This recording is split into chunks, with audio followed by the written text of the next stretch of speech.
सभी भाइयों को मेरा नमस्कार और सभी भाइयों का मेरे प्रयाग एजुकेशन चैनल पर सभी भाइयों का स्वागत है। आज मैं इसमें जो साइकोलॉजी का 5वां चैप्टर है वो बहुत इम्पोर्टेंट और अहम है एग्ज़ाम के लिए। तो इसमें पहला जो है इसमें प्याजे कोहलबर्ग तथा वाइगोत्स्की निर्माणवाद तथा समीक्षात्मक परिप्रेक्ष्य के बारे में प्रश्न दिए गए हैं और एग्ज़ाम में हर बार इससे संबंधित क्या है प्रश्न पूछे भी जाते हैं। तो इस वीडियो को जो भी भाई देखें उसको लाइक करें, सब्सक्राइब करें और आगे से आगे भेजें। इस चैप्टर का जो पहला प्रश्न है वो है कि वाइगोत्स्की के सिद्धांत का निहितार्थ है। तो उसमें है तीसरा सहयोगात्मक समस्या समाधान, यानी वाइगोत्स्की के सिद्धांत का निहितार्थ क्या है? सहयोगात्मक समस्या समाधान। दूसरा है लॉरेंस कोहलबर्ग के द्वारा प्रस्तावित निम्न चरणों में से प्राथमिक विद्यालयों में बच्चे किन चरणों का अनुसरण करते हैं? तो किन चरणों का अनुसरण करते हैं वो हैं बी और ए, व्यक्तिगतता और विनिमय, ए है आज्ञा पालन और दंड उन्मुखीकरण का। तीसरा है कोहलबर्ग के अनुसार शिक्षक बच्चों में नैतिक मूल्यों का विकास कर सकता है। कब कर सकता है? चौथा है नैतिक मुद्दों पर आधारित चर्चाओं में उन्हें शामिल करके। नैतिक मूल्यों का विकास बच्चों में कैसे कर सकता है शिक्षक? है नैतिक मुद्दों पर आधारित चर्चाओं में उन्हें शामिल करके। उसके बाद में है प्याजे के संज्ञानात्मक विकास के चरणों के अनुसार है इंद्रिय गामक यानी संवेदी प्रेरक है जो है अवस्था किसके साथ है संबंधित है? तो किसके साथ संबंधित है वो बताना है। तो ये है अनुकरण, स्मृति और मानसिक निरूपण। अनुकरण, स्मृति और मानसिक निरूपण।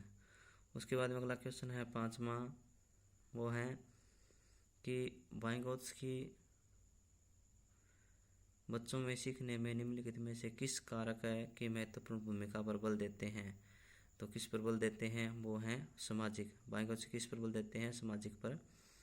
छठा है प्याजे की औपचारिक सक्रियात्मक अवस्था बालक की किस आयु अवधि तक मानी जाती है? औपचारिक सक्रियात्मक क्या है? 2 से 7 वर्ष तक मानी जाती है। औपचारिक सक्रियात्मक अवस्था कहाँ है? 2 से 7 वर्ष।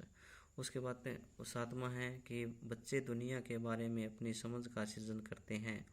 इसका श्रेय डैश को जाता है? किसको जाते हैं? प्याजे को। बच्चे दुनिया के बारे में अपनी समझ क्या है? सृजन करते हैं, तो इसका श्रेय प्याजे को जाता है। 8वां है वह अवस्था जब बच्चा तार्किक रूप से वस्तुओं व घटनाओं के विषय में चिंतन प्रारंभ करता है। तो वो कौन सी अवस्था है? मूर्त सक्रियात्मक अवस्था होती है। कौन सी अवस्था? मूर्त सक्रियात्मक अवस्था। उसके बाद में है 9वां, बच्चों में बौद्धिक विकास की 4 विशिष्ट अवस्थाओं की पहचान की गई है। किसके द्वारा? प्याजे के द्वारा। किसके द्वारा की गई? प्याजे के द्वारा।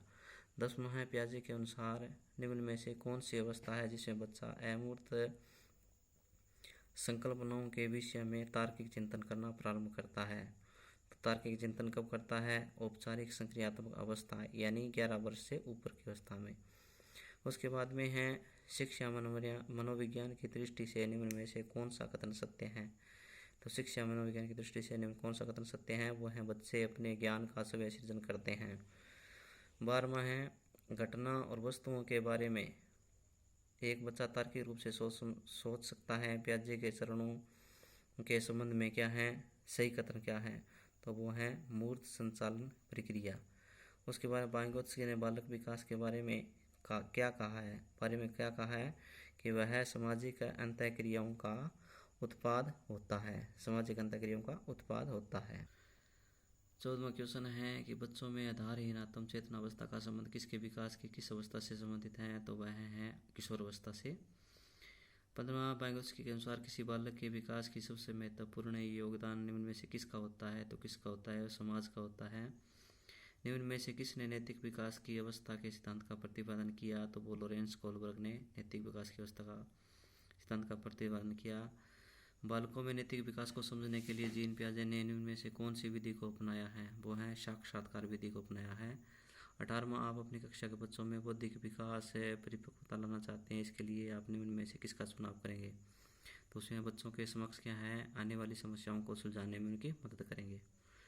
उसके बाद में है 19वां क्वेश्चन, प्याजे के अनुसार कोई बच्चा किस अवस्था में अपने परिवेश की वस्तुओं को पहचानने और उसमें विभेद करने लगता है?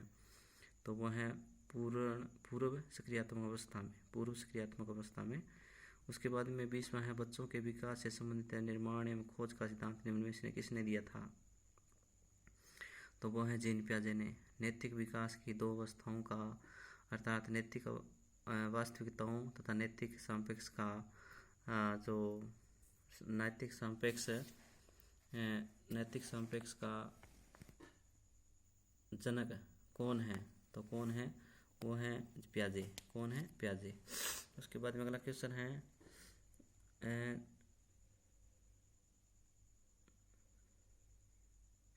वांगचुक के अनुसार बच्चे अपने साथी समूह के सक्रिय सदस्य कब होते हैं? तो कब होते हैं? किशोर अवस्था में। कब होते हैं? किशोर अवस्था में।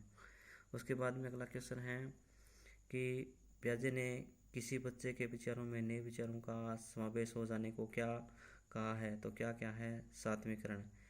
24वां, बच्चे ने कौन सा सिद्धांत प्रतिपादन किया है? तो प्याजे ने मानसिक विकास का सिद्धांत प्रतिपादन किया है। और अगला क्वेश्चन है, प्याजे के अनुसार मानसिक विकास की अवस्था, तो ये इंद्रिय जनित कामुक अवस्था, पुरुष क्रियात्मक अवस्था, मूर्त क्रियात्मक अवस्था, ये सभी हैं। प्याजे के मूर्त क्रियात्मक स्तर किस अवधि को घटित होता है? तो किस अवधि को घटित होता है? तो वो है 7 से 11 वर्ष। उसके बाद में 27वां है, निम्न में से कौन सा सिद्धांत, कौन सा प्याजे द्वारा प्रतिपादित जैविक अनुकूलन के मूल सिद्धांतों से असंगत है? वो है संरक्षण। 28वां, किसी बालक में संज्ञानात्मक विकास है निम्न में से किसकी परस्पर क्रिया का परिणाम है? तो वो है दूसरा, व्यक्ति और वातावरण। व्यक्ति और वातावरण। उसके बाद कोलबर्ग ने अपने नैतिक विकास में कितने स्तरों में बांटा है? तो कोलबर्ग ने अपने नैतिक विकास को 3 स्तरों में बांटा है। 30वां, निम्न में से कौन सा स्तर है कोलबर्ग के नैतिक विकास के सिद्धांत का स्तर नहीं है? तो वो है धनात्मक लौकिक स्तर है। उसके 31वां, निम्न में से कौन सी संज्ञानात्मक क्रिया दी गई सूचना के विश्लेषण के लिए प्रयोग में लाई जाती है? तो वो है अंतर करना। उसके बाद में है, निम्न में से कौन सा सत्य है? तो कौन सा सत्य है? उसमें खेलना संज्ञान और सामाजिक दक्षता के लिए सार्थक है। उसके 33वां है, एक शिक्षिका अपने शिक्षार्थियों को इस रूप में मदद करना चाहती है कि वे एक ऐसी स्थिति की अनेक दृष्टिकोणों की सराहना कर सके। वह विभिन्न समूहों में एक स्थिति पर वाद विवाद करने के अनेक अवसर उपलब्ध कराती हैं। वाइगोत्स्की के परिप्रेक्ष्य के अनुसार उसके शिक्षार्थी विभिन्न दृष्टिकोणों को डेस करेंगे और अपने तरीके से उस स्थिति के अनेक परिप्रेक्ष्य विकसित करेंगे। तो वो है आत्मसात। क्या है? आत्मसात। उसके बाद में है 34वां, संज्ञानात्मक विकास के 4 चरणों संवेदी, पेशीय, पुरुष क्रियात्मक, स्थूल क्रियात्मक और औपचारिक क्रियात्मक की पहचान की गई। किसने की थी? ये प्याजे द्वारा की गई थी। 35वां है, स्वयं केंद्रित अवस्था होती है, कौन सी होती है? 3 से 6 वर्ष के बीच, 3 से 6 वर्ष के तक होती हैं। उसके बाद में है, प्याजे मुख्यतः देश के क्षेत्र में योगदान के लिए जाने जाते हैं। तो प्याजे किसके क्षेत्र में जाने जाते हैं? ज्ञानात्मक विकास के क्षेत्र में। किसके? ज्ञानात्मक विकास के क्षेत्र में। उसके बाद में है, कोलबर्ग के विकास सिद्धांत निम्न में से किससे संबंधित है? तो किससे संबंधित है? वो नैतिक विकास। कोलबर्ग के विकास सिद्धांत निम्न किससे संबंधित है? वो नैतिक विकास। और बच्चे के संज्ञानात्मक विकास हेतु उत्तम स्थान है, तो किसका स्थान है? विद्यालय तथा कक्षा का वातावरण। विद्यालय तथा कक्षा का वातावरण। उसके बाद में है, अभिवृत्ति जो संप्रत्यय हैं वो क्या है? संज्ञापरक हैं, क्रियापरक हैं, स्वयंगात्मक है। तो ये सभी, तो इसमें जो 39 क्वेश्चन हैं वो इस 5वें चैप्टर से संबंधित हैं। और किसी भी भाई को ये जो वीडियो पसंद आए तो लाइक ज़रूर करें, सब्सक्राइब ज़रूर करें, आगे से आगे भेजें। धन्यवाद।